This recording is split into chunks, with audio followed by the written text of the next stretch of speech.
کہ فجر کی سنت کے علاوہ باقی 4 نمازوں کے بارے میں ائمہ اربعہ متفق ہیں کہ اقامت ہو جانے کے بعد مسجد کے اندر کوئی نماز پڑھنا نفل بھی جائز نہیں ہے، سنت بھی نہیں پڑھی جائے گی، بلکہ اگر سنت مؤکدہ بھی ہے تو بعد بھی پڑھی جائے گی۔ لیکن فجر کی سنت کے بارے میں اختلاف ہے۔ امام شافعی اور امام احمد بن حنبل رحمہ اللہ تو اس کو بھی منع قرار دیتے ہیں کہ اگر اقامت ہو گئی ہے تو فجر کی سنت بھی نہیں پڑھی جائے گی۔ لیکن امام ابو حنیفہ اور امام مالک رحمہ اللہ کے نزدیک حکم یہ ہے کہ اگر جماعت مل جانے کی امید ہو تو حدود مسجد سے باہر 2 رکعت نماز پڑھ کر جماعت کے اندر شامل ہو جائے۔ پھر جماعت ملنے کی تشریح میں بھی تھوڑا سا اختلاف ہے۔ امام مالک رحمۃ اللہ علیہ فرماتے ہیں کہ اگر پہلی رکعت کے رکوع میں شریک ہو سکتا ہو، یعنی دونوں رکعت ملنے کی امید ہو تب سنت پڑھے گا، اور اگر رکعت چھوٹ جانے کی امید ہو تو سنت نہیں پڑھے گا۔ اور احناف کے یہاں 2 قول ہیں۔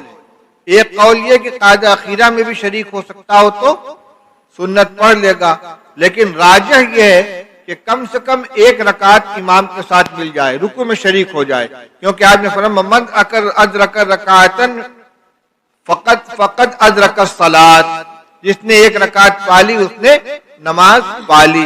اس لیے 1 رکعت اگر مل جانے کی امید ہو تو سنت ادا کرے گا۔ سوال یہ ہے کہ جب روایت سے معلوم ہوتا ہے کہ سنت پڑھنے سے مطلق منع کیا گیا تو یہ حضرات امام مالک اور امام ابو حنیفہ فجر کی سنت کا استثناء کیوں کر رہے ہیں، اور اس ممانعت کی بنیاد کیا ہے؟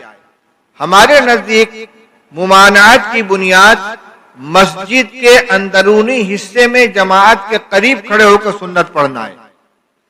لہذا روایت کا یہ معنی تو ہو نہیں سکتا کہ اذا اقیمت الصلاۃ فلا صلاۃ الا المکتوبہ، یہ بھی بعض روایت کے الفاظ ہیں جس کو ترجمۃ الباب میں امام بخاری رحمۃ اللہ نے لے لیا ہے، چونکہ وہ روایت ان کے معیار کی نہیں تھی، اور کرتے یہی ہیں کہ اگر کسی روایت کے الفاظ ان کے معیار کے نہ ہو تو اس کو حدیث کے طور پر نہیں لاتے، ترجمۃ الباب میں ذکر کر دیتے ہیں۔ تو اذا اقیمت الصلاۃ فلا صلاۃ الا المکتوبہ یہ حدیث ہے مگر ان کے معیار کی نہیں ہے۔ تو اس روایت کا کیا مطلب ہے؟ کیا مطلق مسجد کے اندر اگر اقامت ہو گئی تو کہیں کوئی نماز نہیں پڑھی جا سکتی؟ گھر میں بھی نہیں پڑھ سکتے، مرد بھی نہیں پڑھ سکتے، عورتیں بھی نہیں پڑھ سکتی؟ ظاہر بات کہ اس میں اتنا عموم نہیں ہے۔ تو ممانعات کی کوئی بنیاد ہوگی، وہ بنیاد یہی ہے کہ جب مسجد کے اندر جماعت ہو رہی ہے تو جماعت سے الگ کھڑے ہو کر کوئی نماز پڑھنے کی گنجائش نہیں ہے، اور جو حضرات اجازت دیتے ہیں وہ یہ کہتے ہیں کہ جماعت سے الگ ہو کر اگر خارج مسجد کوئی جگہ ہے تو اس میں سنت ادا کرے گا، اور اگر خارج مسجد جگہ نہ ہو تو ایسی جگہ کنارے کھڑے ہو کر سنت ادا کرے کہ جماعت کے ساتھ اشتباہ نہ ہونے پائے۔ اور یہ استثناء فجر کی سنت کا کیوں ہے؟ 2 وجہ سے۔ ایک تو یہ کہ فجر کی سنت کی تاکید بہت زیادہ آئی ہے۔ رسول اللہ صلی اللہ علیہ وسلم نے فرمایا لا تدعوہما ولو طردتکم الخیل، فجر کی سنت کو ہرگز مت چھوڑنا چاہے تمہیں گھوڑے روند ہی کیوں نہ ڈالے، گھوڑوں کی ٹاپ کے نیچے دب جاؤ لیکن فجر کی سنت مت چھوڑنا۔ یہ خاص طور جو فجر کی سنت کے بارے میں فرمایا ہے۔